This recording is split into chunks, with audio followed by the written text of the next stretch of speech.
Hi folks, Mr. MegaManFan here. Like, share, comment, subscribe. You all know the deal. We're doing something a little different today.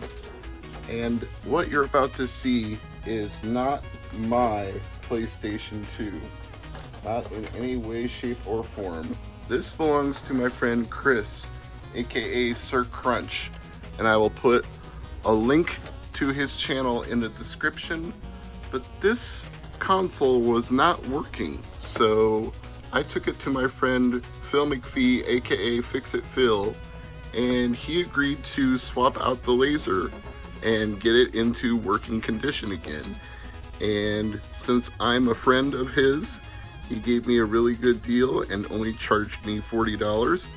And Chris has already paid me back for this, but he lives a state away and he hasn't seen this thing tested since the repair was made. Although, funny enough, in one of the boxes that came with the repair, he gave me back the old laser and put bad on it. So I guess if he keeps this, he'll know, don't put this in any other PlayStation 2 or you'll have problems with it. But that's how thorough Phil is. When he replaces things, he gives you the original parts back. So I'm gonna hook this up and we're gonna test it, and I'll even use the controller he threw in the bag with his PS2 so he knows not only is the console working, but his controllers that went with it are working as well. I'm going to be very thorough with this video for my friend Chris so he can see that he got his money's worth. And I'm going to do that by testing a variety of things. I'm going to test a DVD. I'm going to test a PS2 game. And I'm going to test a couple of PlayStation 1 games. The latter two I just picked up and have never even used before, so good time to figure out if those are working or not. He's got two controllers in here. He's got a green one and he's got the more standard Sony black dual stick analogs. So I guess I'll plug both of those in. Although without two people playing, I don't know what I'm really going to do with the controller in port 2, so I might just have to switch it to port 1 to test that as well. And he's got video cables and a power supply in here. Gotta hook those things up as well. The TV is over to the left, but I'm getting everything ready to go first before I turn on the TV, not after. So what's the point of turning it on when I don't have anything ready to go? Ready to go, as Shantae would say. So we gotta get the twist tie off of his video cable, which I do appreciate Chris bundling it up that way. Makes things a little easier for me. I'll take this stuff off of it while I'm doing the setup. No reason to leave it on top of his console. And we will get the video cord in here like so. And I will run the cord over to input 2 on the front of the television. The same CRT that I've been doing my Atari 7800 videos with. So for those of you who are fans of cathode ray tube televisions, it's a sharp 32-inch that I will probably never part with unless, knock on wood, it dies completely, because I want that vintage look. And PlayStation 2 actually looks really good on CRT. I'm not just jibber-jabbering. There's my own PlayStation 2 on the top shelf. The same fat model as Chris's. We're both old school PS2 owners who've had them since way, way back in the day. And I had to have the laser replaced on mine. And guess who did it? You got it. Phil did it. I think that's why Chris wanted it done on his, because he saw it was good for me, so he figured it would be good for him. Unfortunately, the cost of parts has gone up a little bit, lasers are getting harder to come by for whatever reason. Alright. Now, if I've run the power correctly, we should see a light.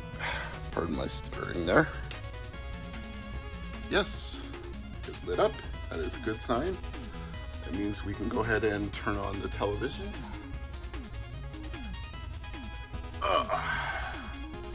Now I'll have to pan the camera up once I turn it on, but let's listen for that glorious PS2 startup sound, shall we?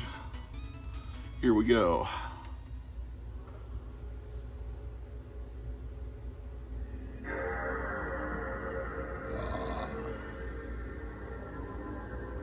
So good. I didn't even have any games when I first got my PlayStation 2. It was another one of those things where it was sold out in stores everywhere, but I managed to order one online directly from Sony. They were doing it back then. And when it arrived and I had no games, I just plugged it in and listened. And then I put in a DVD and watched it because I had some DVDs I could play. And then I went and bought Madden 2001. That was actually the first PS2 game that I bought. So anyway, so we want to test every type of media that he could potentially use in this system and make sure they're all playable. And bonus for me that I get to test a couple of new PS1 games that I picked up. So it's a win all around. So far, things are looking good. We've got the PlayStation logo. And the game should hopefully just boot up like normal. I'll grab his green controller here.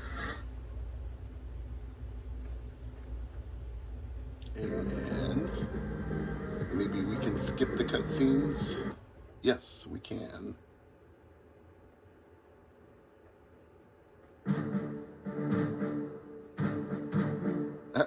Okay, there is actually a 2-player option. So maybe I can test both controllers here.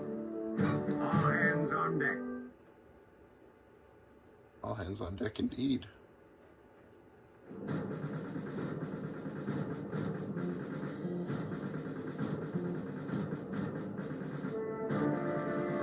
Alright, now I've got the black controller. And that's working fine as well. Battle station.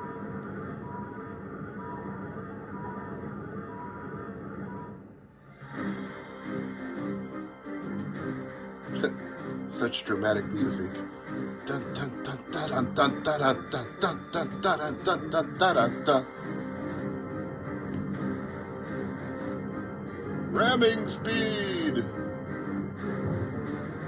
And that does nothing. Let's see if I can fire. Yep. I can shoot. And let's see what this thing can do. Oh, they can both shoot at each other. Lovely. It's warfare on the open seas. Okay, boys, ram into each other. That did no good. Alright, just shoot the heck out of each other. I'm hitting the X button on both controllers now. Let's see which one disintegrates first. Somebody's going down.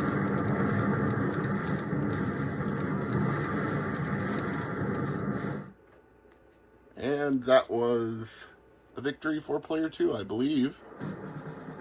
Yep, 27-0. Alright, I think that proves this game works. So let's reset it. There's an ad for Messiah inside this. Yeah, the Roblox Oof Messiah. If you've seen H-Bomber Guy's video, there's an ad for that Messiah in here. Oof! I think that's mostly the reason I bought Wild 9. I hope it's actually a good game, but seeing that ad inside when I opened it up in the store just tickled my funny bone. I'm weird that way. That looks like a Sega Saturn logo. Somebody criticized me for not having my Saturn hooked up to a CRT, but it's like, bro, seriously, Do you see how many consoles I have hooked up to my CRT right now? If I had room to put another console on this CRT, I would. I'll have to swap something out if I want to put the Saturn on this TV. And I can't skip the Shiny Entertainment logo, so that's a L for Shiny. I can't skip this either. Tommy Tallarico Studio. Of course it would be Tallarico, considering there was an ad for Messiah inside. Ah, how did I not think of that? Team Green. Wild 9. Come on, can we not skip any of this horse shit? Hope the controllers are still working. Come on. You cannot save your game. I don't care. Let's just play the game. It's all about the game and how you play it, as Paul Levesque once said. Or actually, Lemmy said it for him. Let me be clear. Rest in peace, Lemmy. Okay, what are we doing? What's this about? It's a pseudo 3D run and gun type of game here. Hold the beam button for maximum reach.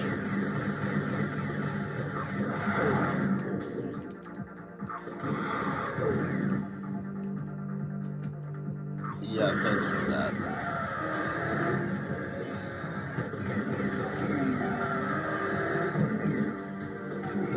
So I can't shoot them, but I can pick them up and throw them.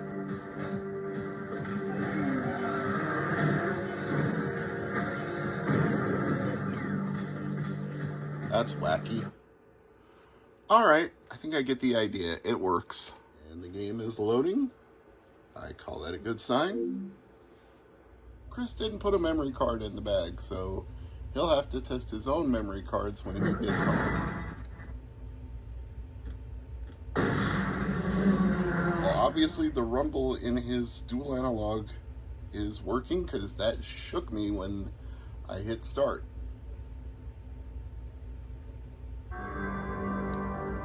Two millenniums ago, there was a war between the human world. This is another unskippable cutscene, isn't it? The underworld. But somebody. No, I can hit select to skip it. Cry. I can hit select again. Good. I'll keep hitting select until we get past all of this.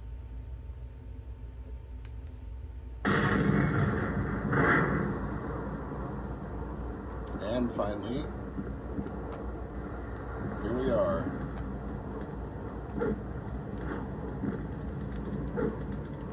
Yeah, seems to be working fine. That just leaves one thing. I like the guy behind this, Rob. He's a nice dude. But yeah, this definitely has that look of self-manufactured. Probably burned one at a time, but let's make sure it works. And let's make sure his DVD player works. I can hear it scanning.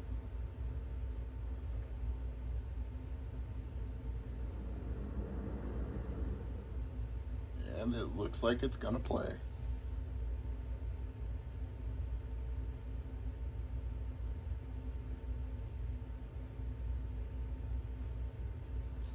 Well, let's actually get into an episode. Make sure that it actually does what it's supposed to do. This time on Video Game Box Art, we chat with legendary. Okay. I would call that confirmed.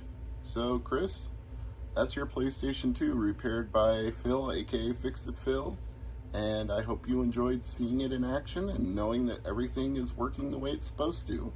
I'll unplug everything, I'll put it back in the bag, and next time I see you, you've got a working PS2 again. This is Mr. MegaManFan saying like, share, comment, subscribe. You know all the things to do. I'll catch you guys next time.